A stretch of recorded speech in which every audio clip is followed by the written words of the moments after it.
Okay, so welcome to yet another session on the AI application in education workshop.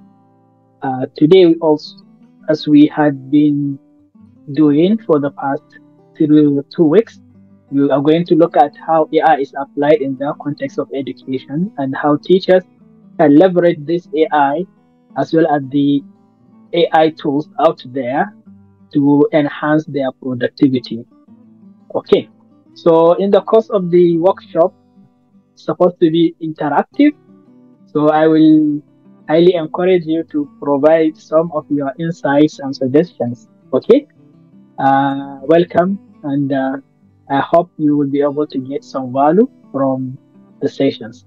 Uh, so if you have any question, you can just stop me, and I will do my best to answer your question. And I will also ask some questions. So I hope you will also uh, engage in the course of the session. Okay, so I'm gonna start. So what's going to be the agenda for the day? Okay, so we'll start with the introduction. Then we will look at an overview of AI. After that, we will look at analytical and predictive AI. We look at generative AI. We will look at some of the tools which educators can use. Okay, when they are teaching, as well as look at a demo. Then we will provide also a room for Q&A. So I welcome you once again to this session, and I hope you will be able to get some value from the session. And my name is Abubakar San Ali.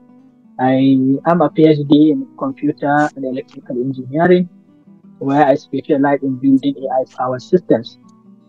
Currently, I'm a visiting researcher at Khalifa University in the UAE, in Abu Dhabi, and I've been a full-time lecturer at Bahrain University, Kano, since 2018.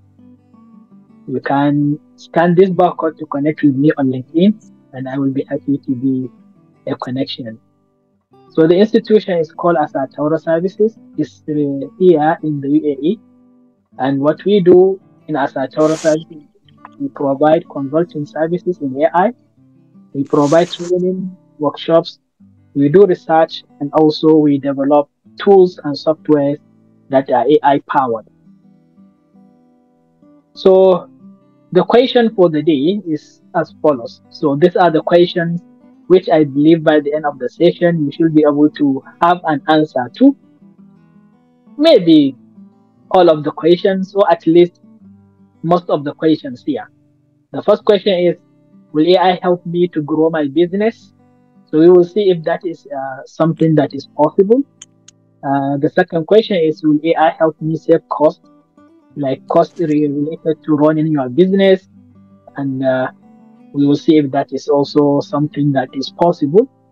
Will AI help me differentiate or create a moat? So if you are in the educational sector, you know that there is a lot of competition. So you would like to maybe have a differentiator, something that differentiates you from the competition or allow you to have a moat. And this is something that is beautiful when it comes to teaching. Yeah, we are all different people. Everybody has their own unique way of teaching, and as well as our own unique way of learning. So your own unique way of teaching, you can consider that as your IP.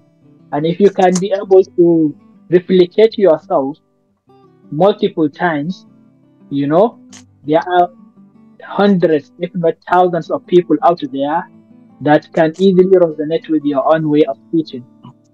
And the good thing is now we are living in a global village. The world is kind of a global village. You can reach people from every corner of the world. And as always, there are always people out there that will be in sync with your own teaching methodology. So the good thing is the AI will help you to replicate yourself so that you can be able to address and cater to all the needs of those people who are actually looking forward to your own unique way of teaching. And that's the one beautiful thing. Another question is, will AI help me to launch faster?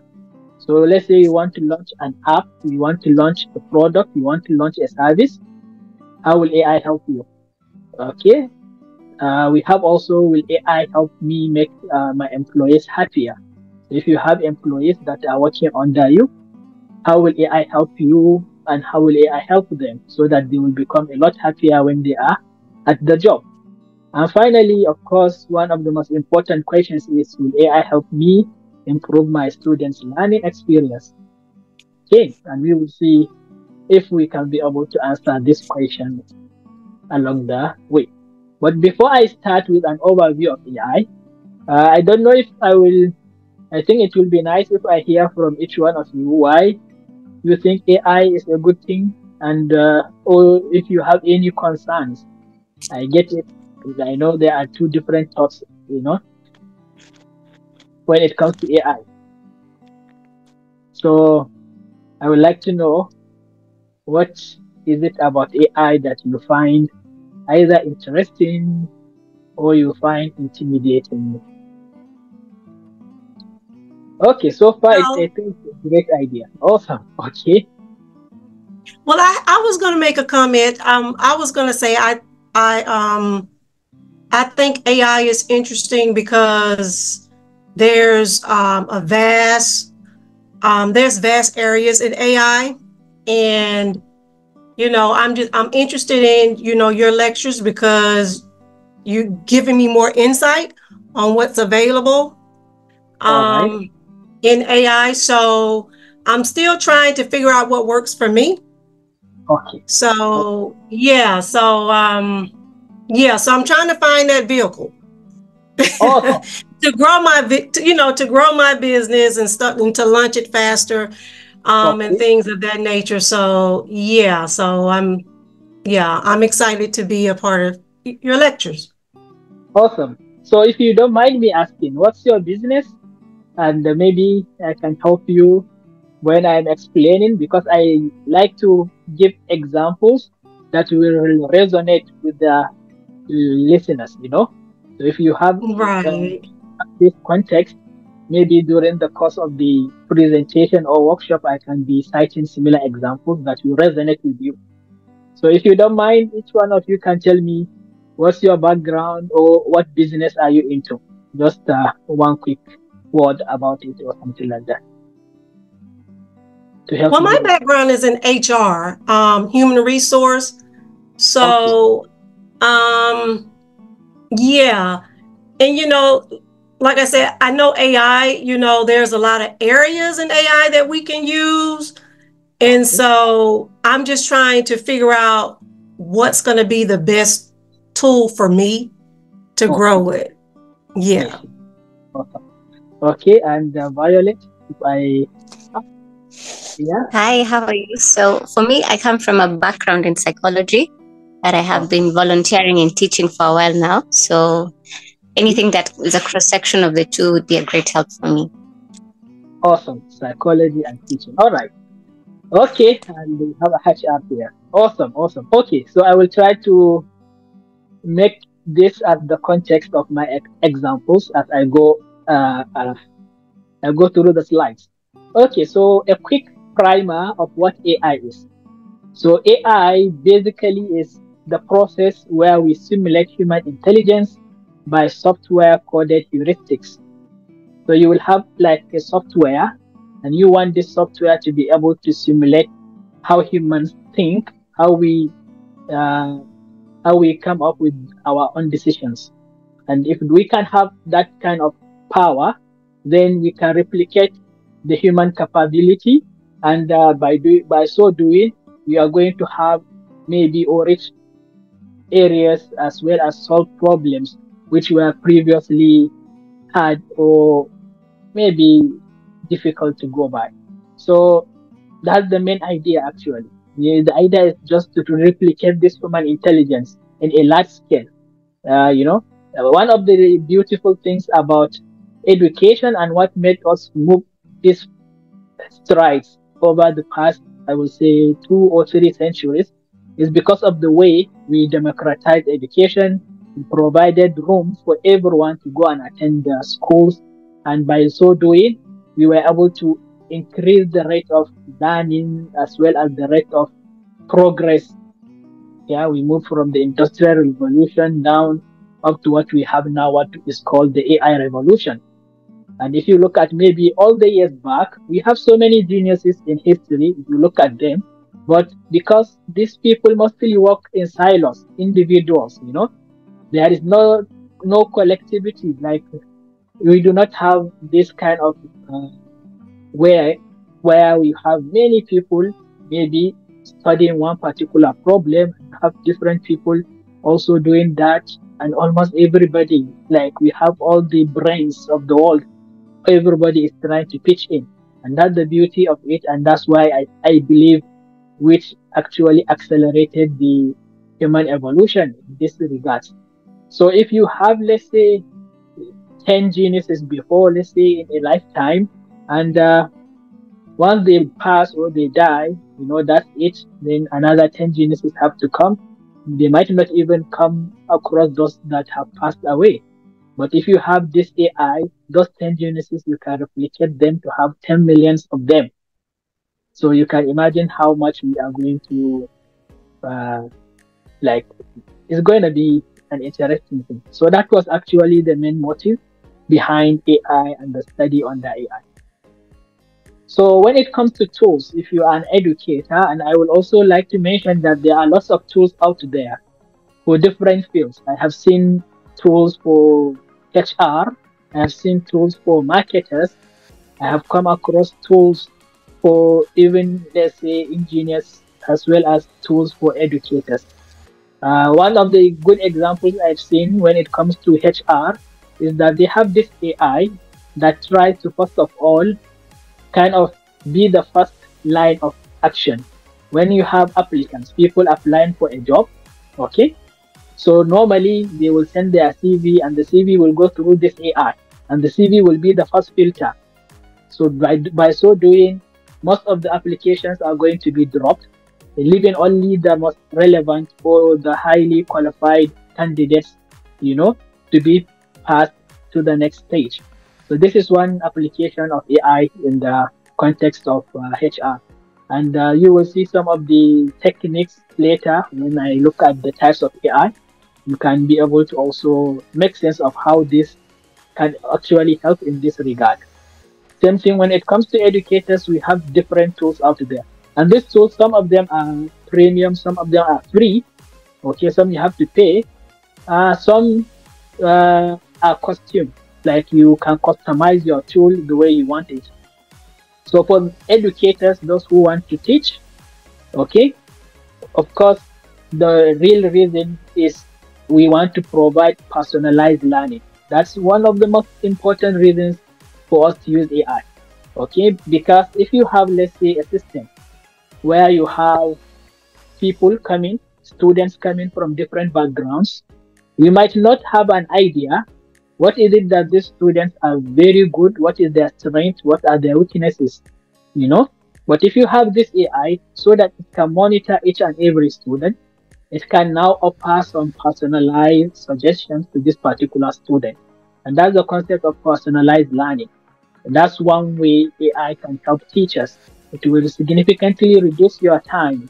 Given maybe a student background, it can analyze, let's say, their report cards or their transcripts, and then it will even provide suggestions into the courses they should enroll in, or the courses they should not even waste their time doing, because maybe it's either they are not going to do well because it's not their strength, or they have already mastered those courses, so they shouldn't waste their time doing those things. So this is personalized learning experience, which AI can make very easy. The next thing is the productivity and efficiency. And you will see some of these tools here that I will show in the next few slides, how they help in improving productivity. Some of these tools are applicable to only teachers or educators. Some are applicable to everyone. Everyone can use them. They are more of generic type, and they are there to help you improve your productivity. So a job that maybe you normally will take, let's say, 10 days, 20 days to accomplish, if you leverage the AI, then you can do that in maybe one day or even a few hours. And that's a beautiful thing. So I would like to say this before I move to the next one, which is that AI is a tool. Let's have this in mind, It's not that it can do wonders. It can do wonders if it is paired right. If you have somebody who understands what is HR, or somebody who understands what is psychology, and you give him this AI, it's like you are giving him, superpowers in that context. So if, for example, I am an engineer, I normally write codes and develop softwares, right? So I know sometimes when I sit to write a code or a software, or I'm doing a research work to come up with a simulation and what have you, it might take me a week, sometimes even a month, you know. But with the I can easily improve my productivity. A code that normally takes me 1 month, I'm able to accomplish it now in the fraction of the time, maybe in a day. And that's one beautiful thing about it, yeah. And that's why some people think maybe AI will replace people, but the more perspective is to say AI will give those people who employ it soon, and the early adopters, it will provide them with superpowers to the extent that they will start to displace all those who have refused or who have resisted employing the AI tool. And this, we have seen this happen over the course of history. If you look at, for example, the mobile phones, the telephones, before you have this, what you call them, the line changes. When you want to make a telephone call, you will call that call center, and then somebody will pick the call. They will ask you, who are you trying to call? Who are you trying to reach? You tell them, then they say, okay, let us route you, right? Then they will connect the call to that person, and then you start to discuss or communicate. So with time, when we bring about automation, we have to allow those people to go. You have computers also, when they come around, things that we used to do, with typewriters. I'm sure now you hardly come across a typewriter. But here we have computers to do that. So the question is, where are the typists, right? So those who said that they are not going to learn how to use the computer, they just want to stick to their typewriter, then some of them will be displaced. Some of them will become, what I would say, out of job. So it's not something everybody wants to experience in life. So this is some of the things they happen whenever there is a technology, any new technology. Things have to change, and those who adopt it earlier always get the benefit. All right. So lastly, is the way that it helps you as a teacher to create and supplement content. You might have an idea, or you have your own curriculum for a course. Okay, you can easily type in your own ideas down, maybe in bullet points, and you can ask the AI to help you generate content, a paragraph based on those bullet points, and it will generate those contents for you, and that will significantly reduce your time. So at the end of the day, all the things you will see here actually come down to two things. AI application and how it can help you is either to improve your productivity or your efficiency. It's as simple as that.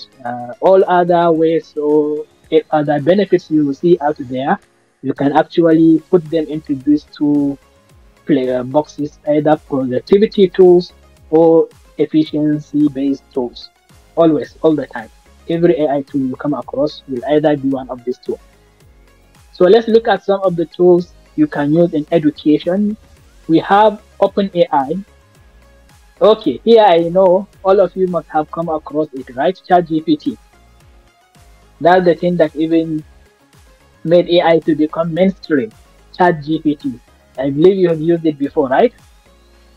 Can you tell me what was your first experience with ChatGPT? How was your first experience like when you tried it out? What came to mind directly? I'm sorry, what was that again? I didn't hear the Yeah. I device. was saying, when your first usage of ChatGPT, what came to mind? What was your experience? I don't know Okay. if I don't know if I had a chance to. I don't think I dealt with that before. Oh, you've not used ChatGPT before? I don't know. I haven't. Okay, what of Google Bard? Yes. You use Google Bard.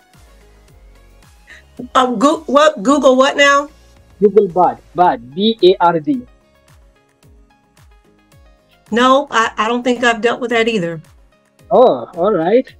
So these are chatbots. By the way, I will show you how you can use it in so many ways when you are working in HR or in teaching or something. Okay, Violet said that use AI, but it wasn't ChatGPT. Okay, do you mind if I ask which one you used or how you used it? All right, sure. So the one I used helped me to generate some content. I just enter in a prompt and then it would kind of give me ideas based on what I was trying to create. Okay. So I just can't recall the tool itself, the name, but I've used that prompt kind of service. I see. Okay. So I will even tell you that it has actually come to the extent now. This was released, I think, 3 days ago. OpenAI, they released a tool. They call it Sora, S-O-R-A, Sora. Okay, and this tool, you can write a prompt and it will generate a video, a realistic video based on your own description. You know? Wow. Yeah, and generate a 1-minute video. Just go and check it out, Sora, and you will see it there. Very, very scary, to be honest, if you are a content developer, right, or creator, and you see it generates realistic people. Like, you will see a person sitting on a cloud reading. That's one.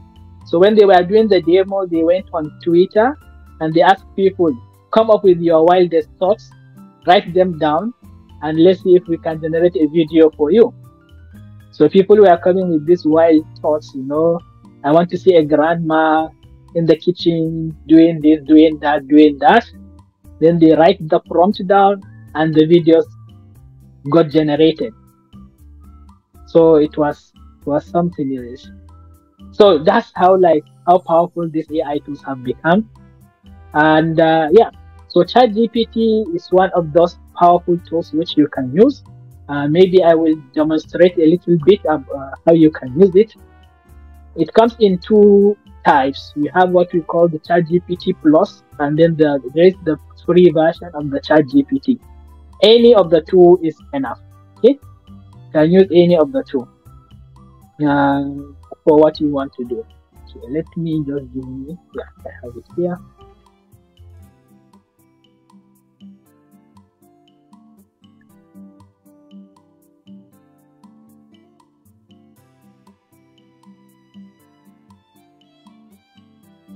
Okay, so let's assume you are an educator and you, for example, want to generate a curriculum. Okay, so here you have 2 options. You have the 3.5, which is great for everyday tasks. This is the free version. Okay, this is the paid version. You can use any of them. So for the sake of the class, I will show you how you can use it. For example, okay, you can even give it some what we call context.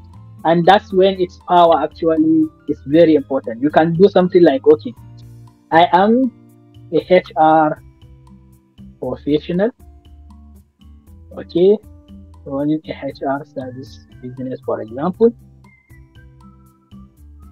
Tell me how you can help me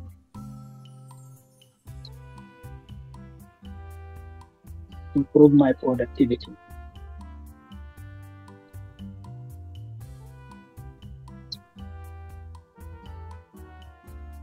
Okay, so you can see it's giving you suggestions, telling you things. So as a HR professional running a HR service business, improving productivity is essential for enhancing efficiency, meeting client needs effectively, and maximizing profitability. Here are several ways I can assist you in achieving these goals. Automated routine tasks, that's the first one. Streamlining recruitment processes. And I think I have mentioned this as an example when I was given some of these cases of AI in HR. They use it a lot actually in this regard, providing training and development resources.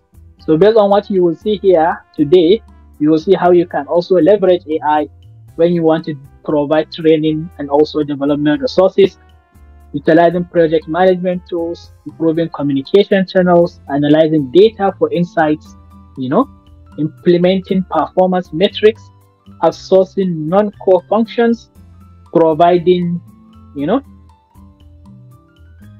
yeah, actually it is a web crawler to some extent. Yes, Violet, it is. Okay, because when they were training it, we said they train it on a large corpus of data.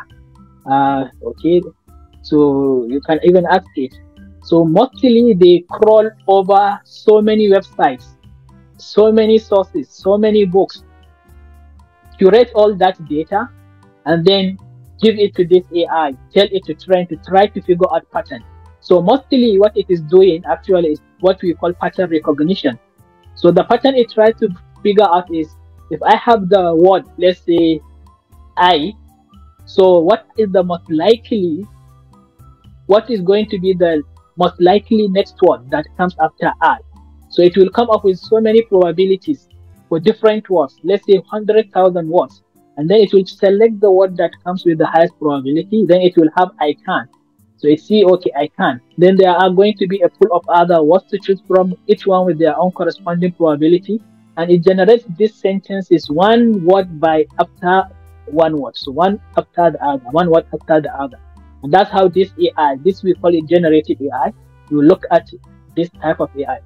But as I was saying, this is one way you can use it. And yes, you are very right.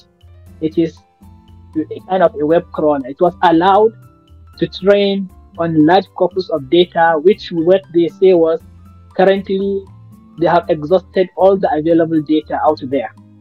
All available data out there has been exhausted. So it's only those private data that are private that they do not have access to, they couldn't use to train the AI. Those are the only data they are not exposed to. So that's one of the modes, or what they call the differentiator, which you can leverage your IP, okay? Your own data, something you have internally in your company, in your business that is not out there, you can leverage that.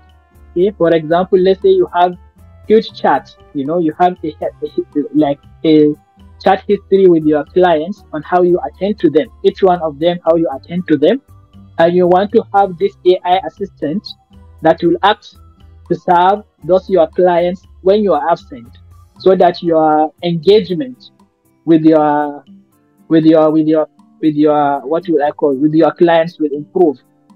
Instead of maybe attending to your clients maybe once or twice a day, now with your AI they can have real-time communication all the time. They will have something, and the AI can be able to interact with them in the same tone as you.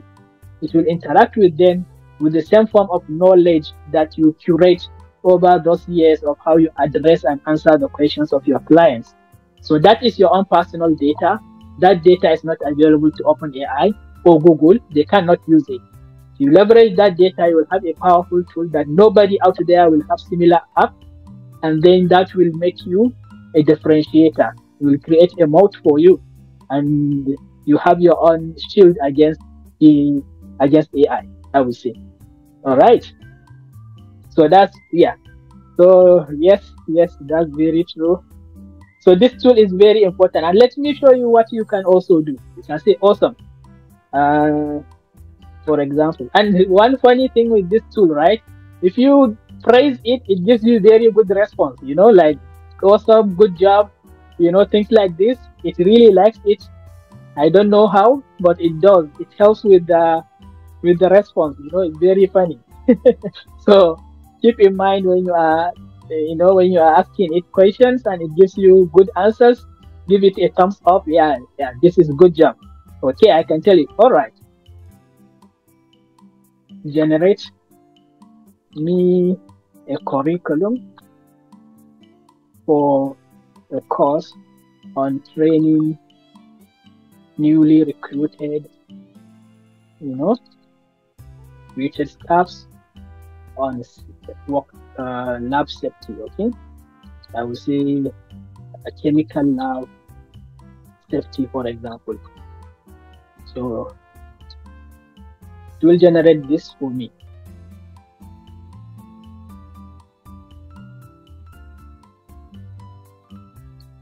Yeah. You see? So it is, I told it to generate, you see? Told me the course title, Chemical Lab Safety Training for New Staff. The overview. This course is designed to provide newly recruited staff with comprehensive knowledge and understanding of chemical laboratory safety practices and procedures. Participants will learn how to identify potential hazards, implement safety protocols, and respond effectively to emergencies to ensure a safe working environment in a chemical laboratories. You know, course duration 2 days. You know, day 1, this is what we will talk about. Welcome and introduction.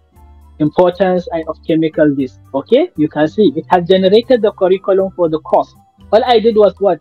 I only provided it with what? With just one sentence like that. And as I said, always thank you. Yeah. Always say thanks. Violet. Yeah. So you can see, and it even provided some additional resources that the students can use. This is the assessment and certification. It is telling them. So it is now it provides you with some notes here. It's good to read it. It is essential to tailor the curriculum to the specific requirements and risks associated with the chemical laboratories in your organization. Okay. So these are some of the ways you can use it. Someone is saying something?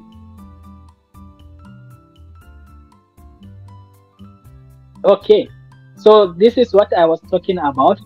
And it's free. This one that you see me using is free. 100% free. You don't pay anything to use it. Okay. All you have to do, just go to Google and tap chat.openai.com, or just put ChatGPT in your Google search and it will bring you to their page and you can just register. I will say this is one of the most powerful tools you will see out there. I can just put ChatGPT, for example. I will press enter and it will take you. For me, I'm already signed in. That's why it's taking me directly to my account. But if you come here and put ChatGPT, okay, takes you here and it takes you to where you will just sign up and you can just use it. It's free 100%. Right. So this is the first tool you can use as an educator if you want to do some things. It will significantly reduce your job load. Your workload will be significantly reduced. Okay, so let's go back to the slides. Do you have any question, anything to add before I go back to look at the other tools?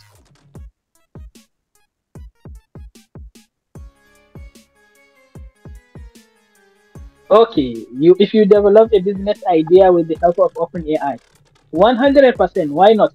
You can patent your idea. Okay, as I told you last time, this ChatGPT, right?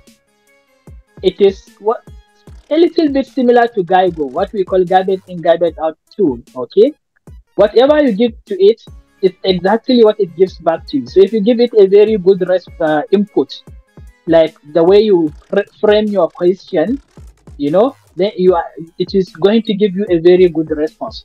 So yes, there are so many maybe copyrighted materials that were used when training this AI. Yes, I will tell you that, okay, from the onset, they have used lots of copyright materials out there. But when it comes to your own idea on how you will develop your business idea, okay, it's going to be 100% is yours. Why did I say that? Is because if you look at, let's say, all the innovations that you come across lately, even the ChatGPT you see here, they develop it based on what we call transformer network. Okay, and transformer network was actually the first time it was actually introduced was in 2017 by Google engineers. They were the ones who introduced transformer networks. So what they did was to use this transformer network, put things together, you know, and that's the innovation. So OpenAI as a company took that transformer network, which was built by Google, add some stuff, you know, twist stuff, and they come up with this chat GPT. And that's what now makes them this billion, hundreds of $1 billion worth of a company. Same thing with wood. Like if you are a carpenter, for example, and you come up with a design for a chair which you want to patent, nobody will say, okay, the wood, you are not the one who created the wood, so you cannot make patent on this wood, right? You get me? So that's the point. Like, since you are not the one who created the wood, your idea for your patent for this is, so that's the case. That's my point. So I hope that's clear. I hope that answered your question. All right. So there is another tool. Yes. Okay. Nice.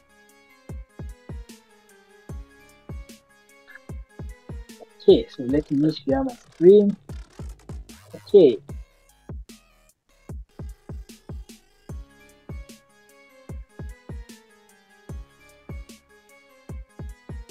So we have audio pen. Okay, this is also another tool. You can Google it. And this tool, okay, it allows you to speak and it writes things for you. Okay, it's like what you call speech to text. So maybe let's say you want to write and you don't have your laptop with you, or you have the pen, you just want to dictate to the pen, okay? And not only will it be writing, it can be generating additional content for you as it writes, as well as even improve your grammar in the course of writing. Okay, so that's the audio pen. That's what it does. It's an AI tool also. We have Canva Magic Write. I don't know if you have used Canva before. Okay, Canva is a very powerful tool when you are doing graphic design. When you use Canva, you will see the power it comes with actually. Yes. So if you have used Canva, now Canva also have incorporated, they have integrated an AI, and they call it Canva Magic Write. So if you want to come up with a design, you can actually go and type in your creative idea, how you want to have the design look like. Just type it out using words, and then Canva will generate those designs for you, just from your own words. That's why we say now the new OS, the new operating system of computers, is words, how we discuss, how we can write. As long as you can write it, you can make it. This is the new motto of computers, Before, it's as long as you can point it, you can do it, right? When you have your mouse and keyboard, you point here and there and you do stuff. Now all they need is for you to write. As long as you can write it, you can do it. Then what we are saying is, in the future, in the near future, we are saying as long as you can think it, all you have to do is have some thoughts about something, and then the thing gets done, So that's the way, like we call it the Neuralink. I think Elon Musk is working on that, the AI chip that they can embed in the brain. So you will have some thoughts. Yeah, I would like to buy maybe an apple, and then you are just having the thought. You did not even have to write it down. Then it will provide you with a prompt maybe, or a screen in front of you, of Amazon shopping cart, and it will add apple for you, and it will ask you to confirm. You don't have to even write. You can just think yes in your mind. Yes, place the order, and then the order will be placed. Anyways, moving right. Okay. So we have QRobot also. This one is also yet another tool. Okay.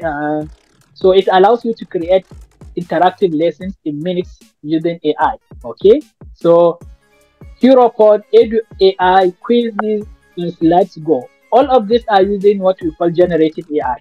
All of these tools you see here, they are using what we call generative AI. Just like what you saw with ChatGPT, the technology behind ChatGPT is the same technology behind all of these tools.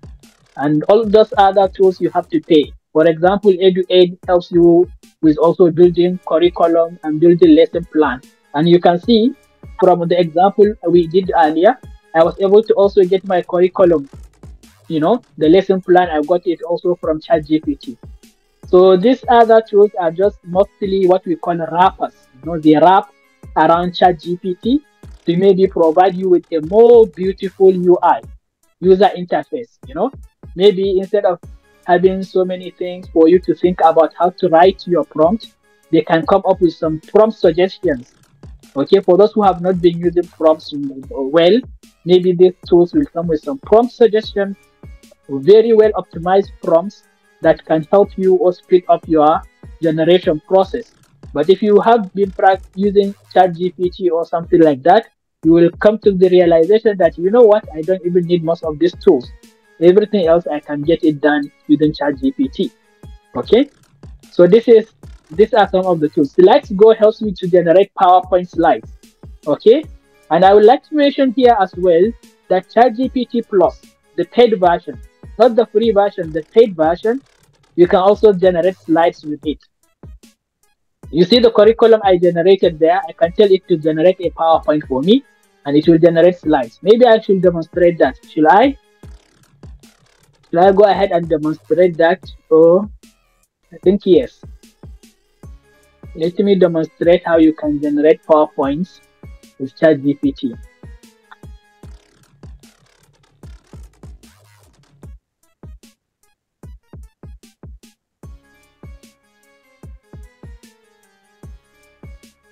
Okay, can you see my screen? I believe so.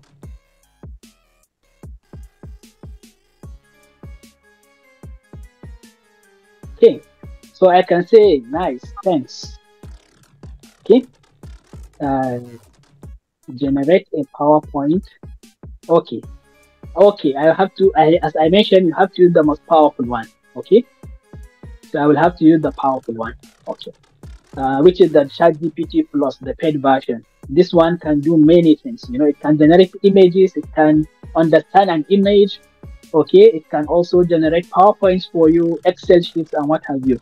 So let's say I want to write a PowerPoint presentation on the use cases of AI in psychology. Okay, generate a 10-page slides for me.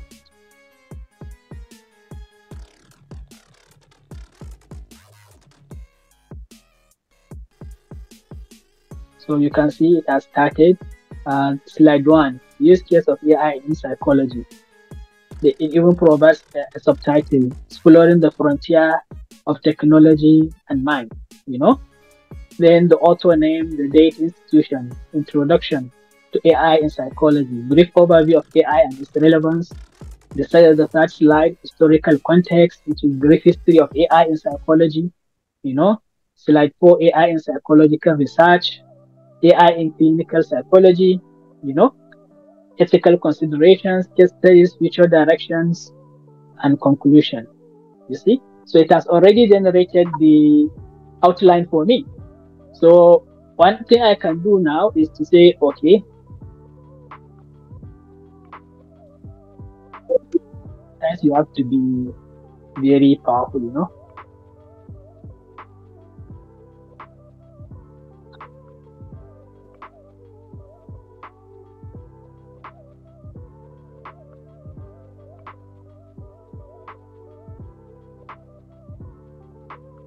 Okay, so I told it, based on what it generated here, make a PowerPoint slides for what you generated in the previous prompt.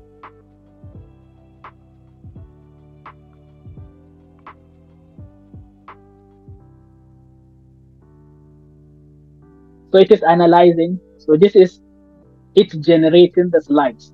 Okay, it is going to use a Python library actually, and it will get the PowerPoint for me, okay, in Python, and it will provide me even with the code which I can run in my computer, and I will get the slides based on this content that was generated. Okay, so while it is generating, it has finished. Yeah. So it has created, and this is my, yes, this is it. I can download. Okay, let me save it in my lots. Right. Let me open it up.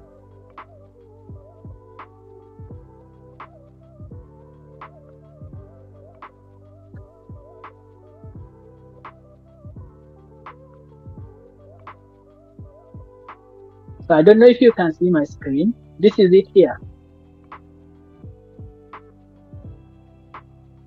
You can see this is the PowerPoint slides it created for me. So it took all those contents it generated, and now it has given me the PowerPoint slides, you know? So this is how you can use it. Okay, here I can say, okay, awesome. I said always praise it when it gives you something nice. Okay, generate relevant content for slide 2, for example. Because what I have here in the PowerPoint it gave me is just what? It's just the overview and the overview and the the things that I need to fill. So I can just tell it, yeah. So slide 2, introduction with some brief overview. Yeah, so for slide 2. Let's see what it will generate.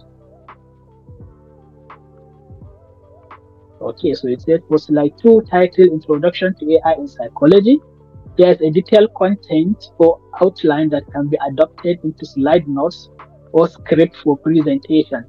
And it started giving the content now. What it gave me previously was what? Was a little content or outline of the whole slides, because I asked it to give me 10 slides and it gave me 10 slides with their own outline for each slide. Now I can ask it to give me all this content. I don't even want to be the one to sit and write about, this provided the content. And if I like it, I just use it. If I don't like it or it's too long, I can tell it, okay, this is nice. Give it to me in short bullets. Okay? Give it to me in short bullets. Then it will reduce the size of these paragraphs into short bullets for me. Okay? And it also gives you some ideas of some visualizations to make. And as I told you, I will still use it to give me the visualization. So I can say, okay, this is nice. Okay. Give me the content in short bullets. So I've asked it to give me short bullets. So it will reduce the bullets. You see, short bullets now. And if you read this, the long bullets, look at these short bullets, they are roughly the same. Okay, it has given me the short bullets, so I can put these guys in the slides. Relevance to psychology, advances in research and clinical practices, analyzes complex data for behavioral insights, assist in cognitive and emotional assessments, and what have you. Okay, so here, if I remember, yeah, it told me to use some visuals to make the slide better. I can copy this. I will tell it, okay, generate an infographic illustrating the interactions of AI and psychology, highlighting key application areas, research, clinical practice, and education. This is the only what I added from the suggestion it provided me, which was to generate, and told me we need this visuals to include. So I just tell it generate that visual, the first one. I will create send, and you will see it will create the image for me.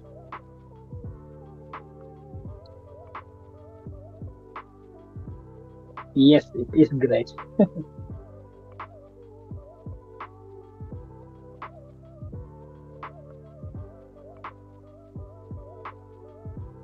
So as I told you, they have now created also something called Sora, right? Which you can generate videos. Now look at it.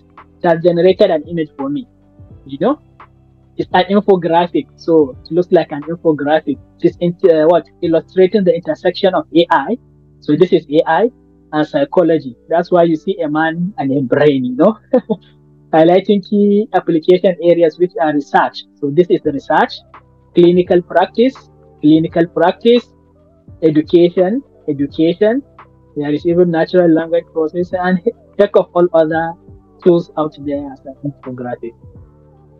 So this is This is one. This is why I said I prefer this tool to all the other, most of the tools out there, right?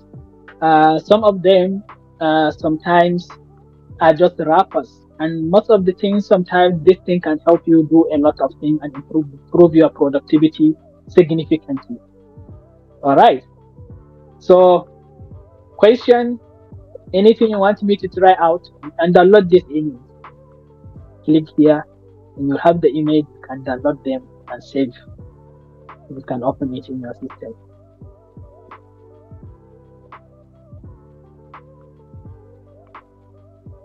Okay. Questions? Nope. This is interactive session. No questions, but thank you so much. The system that you were saying that can generate video content. Yeah. It's not yet available for public use. It's only for beta. Okay. So for beta testing, only for selected few people can be given access to. Okay? Okay. Yeah. Yeah. All right. Thank you. Okay. Max is asking, you provided a list of other tools other than ChatGPT. Which one I will use? Okay. So in terms, yeah, Max, if you don't mind me asking, what's your background like? What field do you work in? Like, because that will help me maybe give you some idea. Business education. Okay. So there are so many tools for business and there are so many tools for education. When it comes to education, so there are two things, right? We have what we call the student facing applications and you have the teacher facing application. So student facing applications, these are tools that are actually used by teachers to enhance their students' learning experience. Okay, and when it comes to the teacher facing tools, this is one of them. ChatGPT is one of them. Okay, it helps you improve your productivity. Okay, there is, okay, if you go and look at the tools I provided, I would say quizzes, if you want to, or EduAid actually is powerful, it's very good, EduAid, because they have put the user interface in such a way that it allows you to do lots of things, in kind of like, provide resources for, generating syllabus for you, creating discussion prompts, comes also with a teaching assistant, like a chatbot as well for your students. It can write emails for you and what have you. So this is yet another tool out there which you can use. It's very powerful as well. Okay, so these are the teacher-facing tools. Okay, so all right, so let's go on with the presentation. Okay, so we have evolution of AI and its capabilities. What you saw here, I have shown you two of them. Okay, let me share my screen. I thought it's sharing.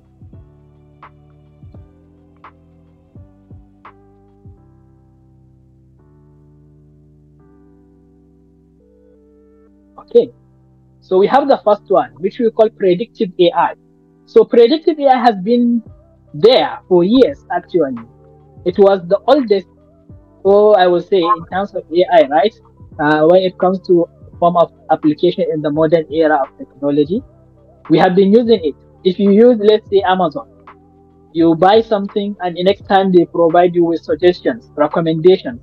That is a predictive AI behind the scene. We call it a recommendation system. Okay. So we use it for different types of activities, such as, let's say, forecasting. So you can use an AI tool to forecast the weather tomorrow. What's going to be the weather tomorrow? Is it going to rain? Is it going to be a clear sky? Okay. And these tools for the predictive AI, they use historical data. They use historical information. Like, there has to be some history. And based on that history, they can come up with a pattern. Okay, yesterday it didn't rain, but the cloud that was experienced yesterday was this type of cloud. Therefore, I'm forecasting tomorrow it is going to rain, and this is the kind of thing. Okay, so this is predictive AI. We have these tools, but because they do not have an interface for users to use them, to see them in action, everything happens behind the scene. You can only see their results. So we are not much aware of this. Only the guys in the AI world know that this is the thing that is actually powering the system that people are enjoying. But what I showed you previously is what we call generative AI. The first version, of just chat GPT, which you saw, it was generating text for me. Okay. You can ask it to do summarization. You can provide it with a huge text and tell it to summarize this paragraph, summarize this uh, chapter, or something like that. It will summarize it for you. You can tell it to extract questions and answers from a paragraph or from a chapter. It will do all that. You can provide it with image, and you can tell it to describe that image. Provide you with a caption for the image that you can use maybe for your website or something like that. So this is called generative AI. Okay, and this is the one that actually became mainstream, especially with the advent of ChatGPT in 2022, and that's the thing that comes into our hands. All right. Now, in this year, because this is new, 2024, we have what we call the multimodal generative AI. Previously, the tools we had, they can only do one task at a time.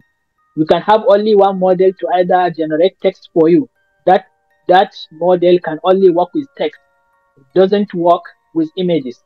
It doesn't work with videos. It can only work with text. Then you will have another tool like the Stable Diffusion or Midjourney. It works, generates images. That's all it does. Okay, only image generation. So these are specific tools. But then you have the multimodal. That's why the word multi and model comes into play. Here you will have one model that can have the power to do everything.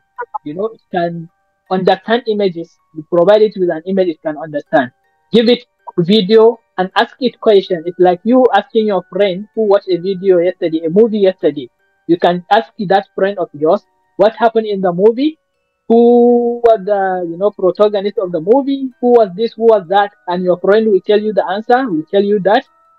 The AI now, you can give it the link, the URL of the video. If it is a YouTube video, give it the URL, and you can ask questions, and it provides you with the answers based on that URL of the video. It's as if it has watched the whole video. So now the point is, it has the capability of watching a video, listening to audios, and give you direct response. And that's what we call the multimodal AI. Very recent, is now the most powerful AI out there. All right. You will see the Gemini. If you see Gemini, it's very powerful. I've seen how it's used. I got access actually to try the Imagine tool at the Gemini when I was working on it. Okay. So these are the three most the types, predictive AI, generative AI, and then the multimodal generative AI. Okay, so when you look at the predictive AI, these are some of the use cases out there. These are use cases that were used by different organizations. Okay, uh, how they implemented predictive AI in their in their institutions.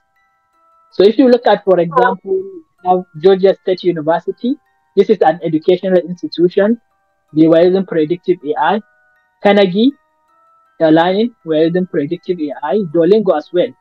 Okay, and for Georgia State University, what they wanted to do was to improve their student retention. You know, and that was the sorry. So when they improved their student retention, they were able to increase the success rate of their students. So what they did was they come up with like 700 risk factors. All right, see you, Max.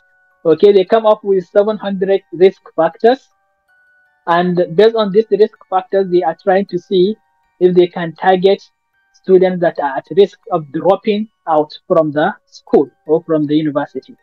And based on that, their graduation rates increased significantly from 48% to 55% by the year 2018. That was an improvement, a huge improvement. So this is how they used it in this regard. We have also the Carnegie Learning. So what they were doing was to implement AI this predictive AI to come up with personalization for students. So as I was mentioning earlier, maybe you can provide the transcript of your student, and then based on the transcript, the AI will suggest courses and topics for each course that are personalized for that particular student. You know, in HR, for example, you are trying to do training, new recruits, you want to bring them to the company, okay, and you want them to undergo some training. You would like to maybe personalize their training so that it will fit one, the company culture, okay, it will also fit the trainee that has joined, maybe considering the background of the trainee, you know. So this is, yes. So this is, yeah, it is. You provide transcripts and you get personalized learning for it. So, and this is the same thing with HR also, you know. You have the CV of your new guys, you know. You just put that CV and you get a personalized training for that particular new trainee. It's beautiful, you know. So that's one thing that also they use in Carnegie, and things were actually improved significantly. Duolingo, this is a language learning uh, app. Okay, you can download it. It's free also, although it comes with paid version if you don't want to be seeing adverts. You don't want to see ads, you can pay for the subscription, monthly subscription. So what they were doing is they realized when people are learning languages, you might find some parts of the language easier for you to understand. You know, so the idea is if we figure out those parts which this person, because he is individual, we are all different. The way I learn a language is different from the way you will learn a language. So the things that I will find lots easier, maybe numbers could become very natural for me or very hard for me. Maybe it's not the case for you. So based on that, we should not have the same kind of what personal or the same kind of curriculum or learning path. I should have my own different personalized curriculum to fit my own learning style. Maybe I prefer visuals. You prefer auditory. You prefer to hear stuff. You know, we are all different people. So Duolingo tries to see from your history, maybe your performance when you started using the app, when you were maybe using the app to learn, let's say German, you want to learn German, and the way you are interacting with the app, it stores all this data. So when it is maybe giving you exercises or activities, it is trying to come up with those activities that you find, you know, easier to understand and also that helps you to learn very well. That's how they use it. Okay, so that's the predictive AI. That's why I said this type of AI, you don't use it, you don't see it, okay, but it is under the hood. It is the thing that makes things, you know, that makes the magic under the hood. All right. Then we have the generative AI, just like you saw with ChatGPT. So there are so many use cases too. For example, Carnegie Mellon University, what they did was they generated textbooks. So they realized that, you know, our textbooks are outdated and it is going to take a huge amount of effort to sit and update these tools to have up-to-date knowledge.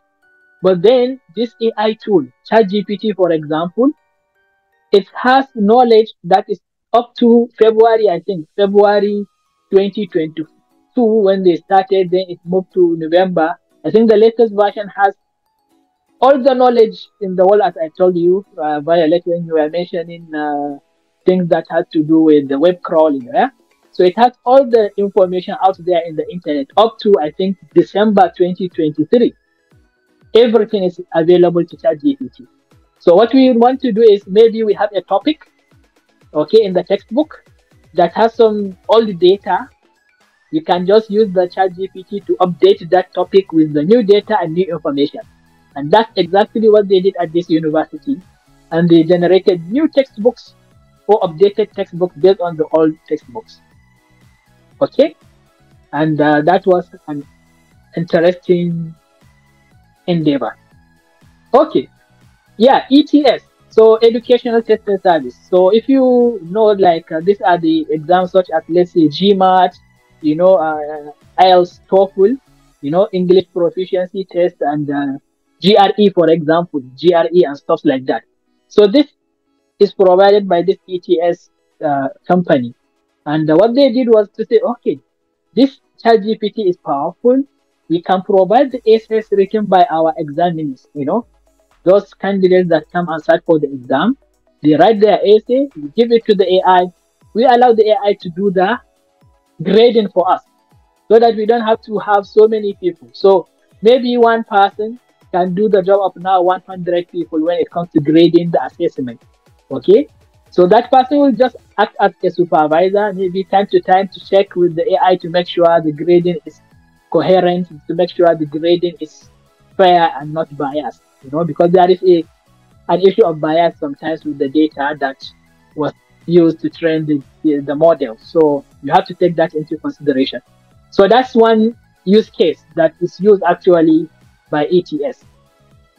The last use case here is what they call Labstar. Okay, Labstar is a company that provides this kind of lab science. So you have labs like this in virtual reality. You wear that. Like the Apple Vision Pro, of course, this is new, but we have all other VR tools previously that you can use to wear to see yourself immersed in a virtual reality environment. So Labstar, we are using that virtual reality to come up with lab setting. So you have students, they see themselves in a lab setting and they would like to make some experiments in the lab, in the simulation. So now with the AI, with the generative AI, it can generate different types of experiments for this student to work on. And this was a very interesting thing. Okay? So they come up with this, and the outcome was that they have been able to integrate it into high school as well as the college curriculum worldwide. Okay? And it made science to become more interactive, and that has shown a huge improvement in learning outcomes. So this is for the case of the generative AI. For multimodal AI, well, as I said, it's new. It's relatively new. Okay, so we have not yet started to see use cases, but very surely, very soon you will start seeing them. Some of the things it can do, though, is image understanding, natural image understanding. For example, this is an image. And by the way, you see this image here? It was generated by ChatGPT. I didn't design this. I didn't get it from the internet. I just explained this and ChatGPT generated the image for me. So yeah, So what I just told it was to generate an image to demonstrate natural image understanding. How many languages does ChatGPT support? In terms of languages, I would say they said 15 languages, 15, But I have tried it even with some local African languages, like my native language.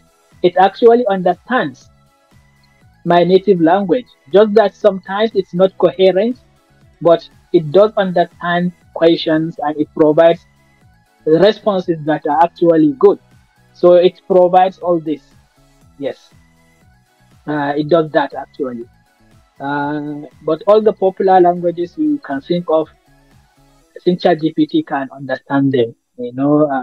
Mandarin, Arabic, Portuguese, Spanish, Italian, French, all these big languages, it can understand. Yeah, this is a significant improvement on natural language processing. So it's natural image understanding. So what I did was, it's just like you can see here, generated an image of a flower, and it was separating, parts of the image. Just like you, when I give you an image, you can see, yeah, this is this is this, this is that. So now, even ChatGPT can do that. It can tell you, yeah, this part of the image is this particular animal, and maybe you can even ask it about the history of this animal, where is its origin from, and stuff like that, So this is going to be an interactive applications. We're going to start seeing very, very interactive applications with this. You provide an image, for example, of the flower, and it can even tell you this flower originates from this particular country, or this is where this flower is seen, and it can maybe even look at the surrounding and tell you stuff about that. Yeah. All right, Violet, go ahead. I see you raised your hand. Oh, thank you. So this is very interesting. I just had a question. Perhaps you can touch on how AI can be helped, or rather can help the field of law. Because law. if it can have, because if it can have natural image understanding, I'd imagine it can assess evidence and be able to. I don't know how it can work, but I'd think, I don't know. Talk on that maybe if you can. Yeah. So there is this tool. I think I saw it. They call it Low GPT. I think they call it Low GPT. So what they did was, and I even saw a friend of mine, Pakistani. He was telling me, so there is this effort in Pakistan to have ChatGPT trained on the constitution of Pakistan, and the cases, so many cases that were held in Pakistan, so that it will become very conversant with the Pakistani common law, you know. And it was amazing actually. You provide it with some stuff, but the point I think you are trying to make here is if you provide an evidence, you would like to see maybe an evidence in a pictorial form. Okay, you take maybe a snapshot of a picture or an evidence, and you can ask ChatGPT to come up with some maybe suggestions or some clues, about what is wrong, in the image. Exactly. Yeah. So that is something like in forensics too, they can do that. Criminal case studies and all that. Yes, it can do that actually. And I think I have seen a use case. Yeah, in Gemini, they were showing it. They provided an image, and then in the image there are so many things in the background, and they told it, why is this image odd? What makes the image look odd or something like that? Then it said, yeah, there is this. Is it a cow wearing a hat that is odd? That is not supposed to be something like that. I think I saw that demonstration. Yeah, so it can do that thing now because it understands the pictures. You can maybe provide it with an evidence, a written evidence or something, and it can figure out the discrepancies in the evidence. If there is something missing or something doesn't seem right, it can also pick that semantics out. So that's one thing it can do. Okay, clear? Awesome. So we have also video question and answer. So this is something now this multimodal can do. As I told you, you can provide it with a link to a video, and it will watch the video for you and can answer the questions based on the video. All right, and that's powerful also. So you can imagine, for example, you as a teacher, okay, you record your session with your students, and maybe some students fail to attend. For example, now we are having this workshop, right? I'm recording this workshop. I will upload it later to my own learning management system, and my students can be able to go and watch this recording, and maybe they will have questions. Now you have attended the live session, me and you, we are discussing. You have questions, you ask me, and I provide you with the real-time response. My students who will watch it later, they might not be able to have that, opportunity of asking me to get real-time response. But what if now the AI can be able to watch the video on their behalf, and they can ask questions based on the video that they are watching. Anything that is confusing to them, they can ask. And the AI, since it is trained in so many things, it can use its background knowledge in the context of the video. Okay? Remember, it was trained on this huge corpus of data, so many things. So now that the student is watching the video, so in the context of this video, the student will have a question, and the AI should be able now to leverage its knowledge, its huge knowledge, as well as taking into consideration the context of the video to give the student a very powerful answer, as if I am the one who is giving the answer. Make sense? And you will see how that is implemented. Okay? Awesome. We have spatial reasoning and logic. So this is something new. For example, not most of the time we say we think in time or frequency domains or something like that. Then there is the space domain. Okay, so for example, if you ask me where is, for example, my computer, I will say it's in front of me. Where is my chair, I'm sitting on it, or something like that. Okay, and stuff like that. So this is me having a sense of space. I know where things are located in space, right? And this is a beautiful thing. Okay, and this is something before computers do not have the capacity of understanding. But now they can also tell you, can, let's say, put it in a location and can be able to tell, okay, this is the bottom, this is the top, this is the side, this is the left, right, sides, or stuff like that. Okay, and this is all part of this multimodal. Lastly, we have the mathematical reasoning in visual context. And this is beautiful. When you have, let's say, your AI having the ability to understand math, you know, before it was terrible when it comes to math. Cannot solve mathematical equations, you know. But then with the latest improvement, it is now solving mathematics in a very, very realistic way. You can ask it to even explain its own chain of thought, and it will explain to you step by step how it come about getting the answer at the end of the day. You know, it does all that. That's one powerful thing about it. Not only that, you provide, let's say, a visual. Now, in this case, you know, you provide a solution. You're trying to solve some complex mathematics, maybe on your blackboard. Then you take a picture, and then you ask it to look at it and also come up with some suggestions because you are stuck, or to check whether the solution is correct. Is it right or wrong?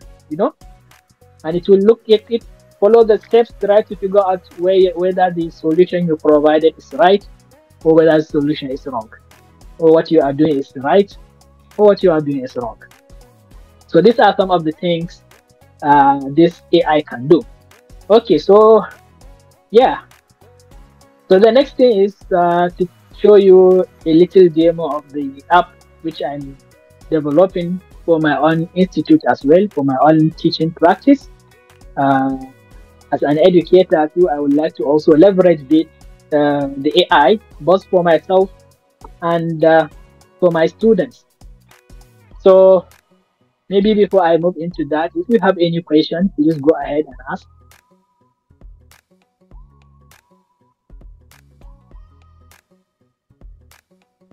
Okay. I believe you're not. Okay. All right. So a demonstration. Yeah. So why am I showing you this? Two reasons. One is because sometimes you go out there and the tools you see are not fit, okay, are not going to provide you with everything you want, okay. Like you cannot find something out there that can do exactly what you want to get done, okay. And as I was telling you earlier, ChatGPT was trained on huge data that is publicly available. So maybe your data is unique to you and it's your mode, you know, it's your thing. That's the only thing, that's the only differentiator you have, okay. And you want to keep that private. You don't want AI, you don't want to expose your data to ChatGPT. You want to store your data to yourself. So the best thing is to have your own custom AI tool, okay, that is not out there. So these are some of the reasons why you might sometimes want to use your own AI for privacy sake, or maybe the tools out there are not catering for your needs. So when okay, there is the third reason is, for example, you can integrate many tools into just one single tool. Okay, maybe you want to use so many different tools. If you're going to use AI tools, there are hundreds of them out there, and you end up maybe juggling hundreds of tools or tens of tools just to get your work done. So each one maybe comes with its own subscription, its own different UI, and everything becomes a little bit complex for you. So in that case, you can say, you know what, why don't I have my own tool that will take the unique features of each of those other tools? Because some of those tools might have numerous features that amongst all those features, you only need one or two of those features. You don't need all the remaining features. So you are going to end up paying for nothing, you know?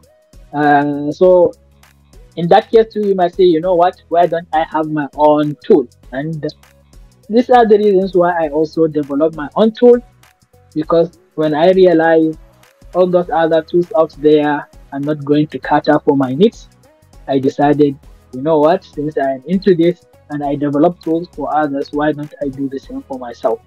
So which made me build this tool for myself and my students as well as the institution in general. So like we have the student facing app which you have here. So I can sign in, and you can see some of the ways I am leveraging the AI to help my students and also to simplify my work as a teacher. Okay, so first of all, I have the recommendations. Initially, I randomize the recommendation based on the courses available. By default, this recommendation is going to be based on the performance of the student over time. This is my account, so I am not learning anything. That's why you see nothing here. Okay, so for example, I have different types of sessions. I have the self-paced learning. So these are recorded classes which I provide for my students. They come in two shapes, either courses which are individual courses or specializations. So these are specializations that students can take. It's kind of learning path. Okay, so these are pre-recorded. Then I have the instructor-led learning. Okay, so also in two shapes, courses and specializations. Okay, so this I provided this. Then I have these events. So these are the workshops we do. For example, the current workshop we are doing is AI in education workshop, which is this. So by default, if you open it, so you should be able to see some of the details of the workshop. My name is Abubakar Sana Ali, and you can see the sessions. So here I've not uploaded the sessions, that's why you can't see them yet. So I realized there is no tool out there that can do all these things that I'm doing in one place. Instead of having so many things in different places, I just created my tool for my own self. Okay, so for example, another thing that I needed was I needed to add, okay, yeah, I always have this. I will work on this now. Okay, I needed to have some features, some AI features, but what I realized was my students, all those tools out there, I checked with Coursera, Udemy, and all those uh, other tools out there, and all of them they do not have this feature. So what I did was to come and create this feature myself. So for example, here I can begin lesson. Okay, these are some of the lessons that have been uploaded. Okay, you can open this. Okay, so this is a feature which I couldn't see. Uh, One, I have download lesson resources. So for each lesson, a student can download the resources for that particular lesson, can take note, and if during the course of watching the video he has a question and I'm not around to answer the question, he can just ask question and he can ask the AI. For example, here, this is utilizing AI in financial trading. So I can ask some question. What is engulfing pattern?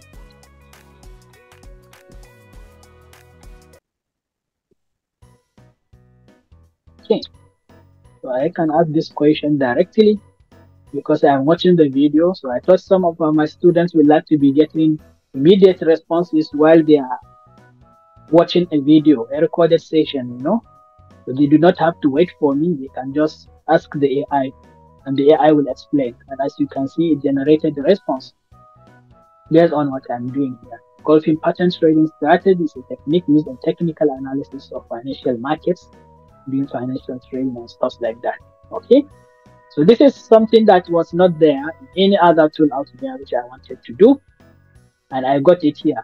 I also come up with some unique learning resources. For example, practice quizzes.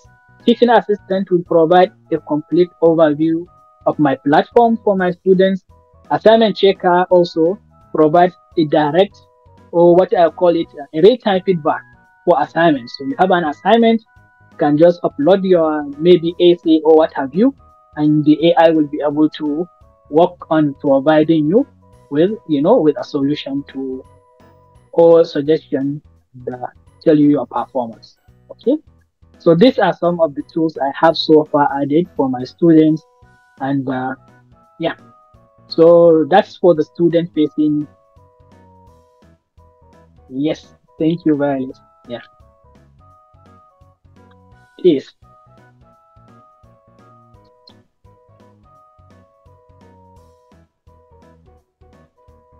Okay, so are there no code options to create apps powered by AI?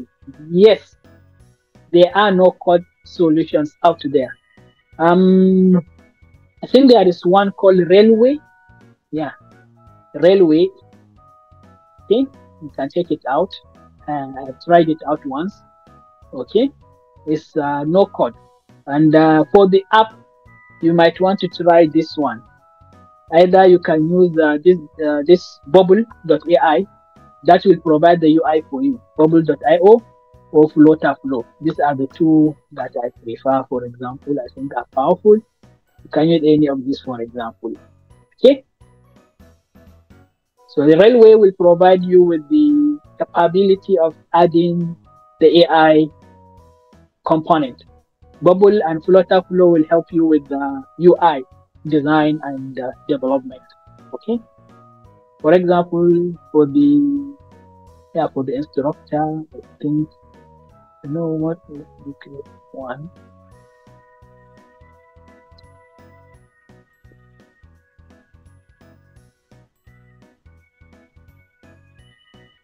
I have it. Okay.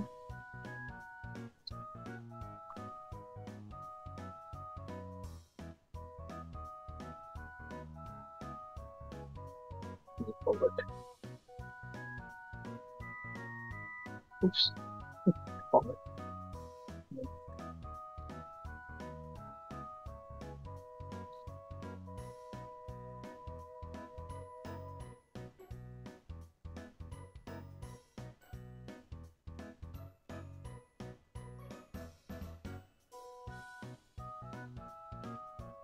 Forward. Okay.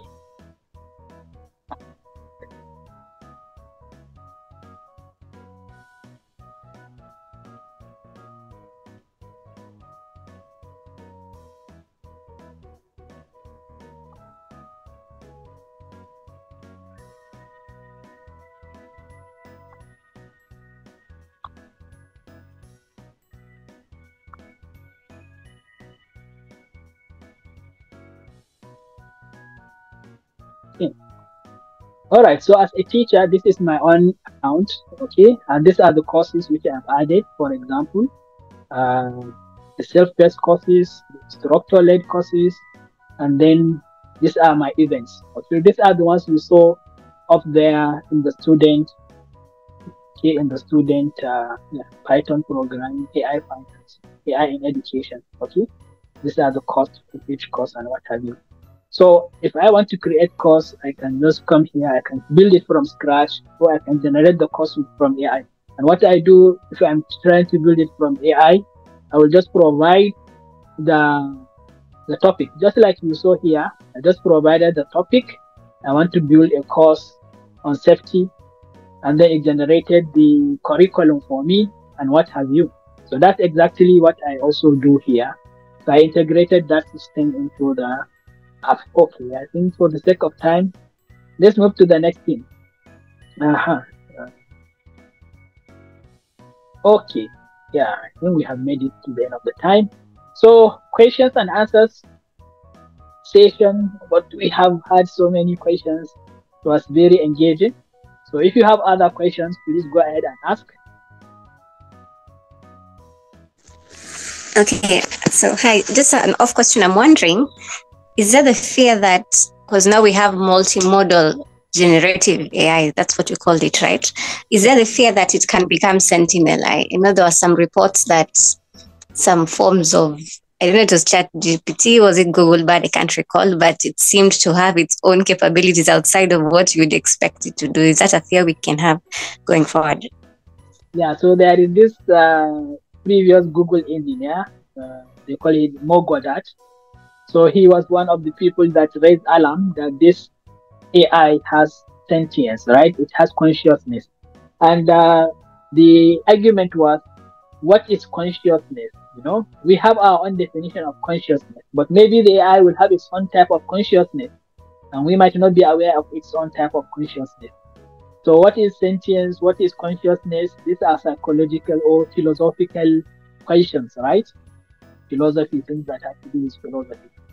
Yeah, so the fear is there. Some people are afraid that once these things become conscious or they are sentient enough, they might look at us as humans being the nuisance of this world, and they might say, let's take care of the of the people in the world so that the world can survive. That's that's the extreme case.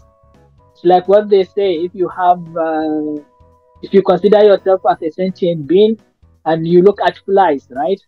These bugs, they disturb you. You go and get a bug killer, an insecticide you spray your home with, and you kill all of them because they are nuisance.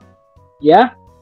So, so people are afraid that yes, very soon we might be the bugs to the AI, and the AI will feel like, yeah, we are the problem of the world. We are the parasites of the world. So maybe it has to do with little or few of us, or even none of us. So that was the extreme case actually. So their call was, let's make sure the AI that we are building is going to be a friend to humans. And I mentioned last week that based on that, they have started holding summits. Last year, there was a summit held in London where the Prime Minister of UK, Rishi Sunak, invited all the big stakeholders in AI, okay, so that they come and sit and have a round table discussion on how they can use AI for the benefit of humans, not the other way around. So they are working on that. All right, awesome. Okay, so how do you get workshop resources? YouTube. You can go to our YouTube channel, Asat Academy, okay, or you can scan this barcode. The resources, you can get it also from the app. Just as I've shown you, you can go to the app, you can download resources for each class, and you can have your account. You can access the recordings as well as the lecture notes will be uploaded. Okay, we have many workshops. Every week I do this workshop on AI, and then I also do other workshops related to Python, machine learning, and AI. And if you want any additional guidance, okay, you want to discuss with me one on one, you can also book a meeting. It's free, okay. You can discuss, and I will see how I can help you. Maybe designing your own AI strategy for your company, for your business. Okay, you can come up with your own strategy. See how you can use AI, considering your current stage. So if you are at a particular stage in your business journey, then you should know the right amount of time for this. So you can use this. You can reach out to me. I will send the link also in the chat just in case. Okay, it's in the chat. You can just use it anytime to book a meeting. All right. So thank you, and I hope you have been able to gain some value from the time you spent. Almost, it's more than an hour and a half. Thank you for your time, and yeah, so you can reach out to me on WhatsApp or Facebook, uh, LinkedIn also. I'm giving my code. This is my email. All right, guys. Thank you very much. You are very welcome. Very welcome. Hope to see you next week. Of course, but it's going to be almost the same content, just changing some or adding some additional information, or discussing something different depending on the context of the attendees. Okay. All right. See you. Bye.